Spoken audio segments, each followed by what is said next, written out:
Rudina Hajdari drejt postit të rëndësishëm.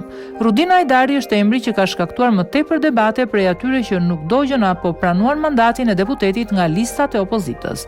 Kjo për deklaratat e bëra para dhe pas, por edhe për shkak të mbiemrit të saj.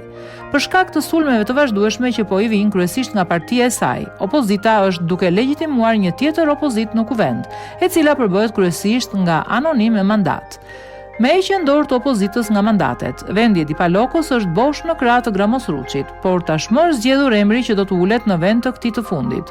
Burime nga selia e PS-s bëjnë me dije se të majtët kanë projektuar pikërisht Rudina Hajdarin si nënkryetaren e re të kuvendit.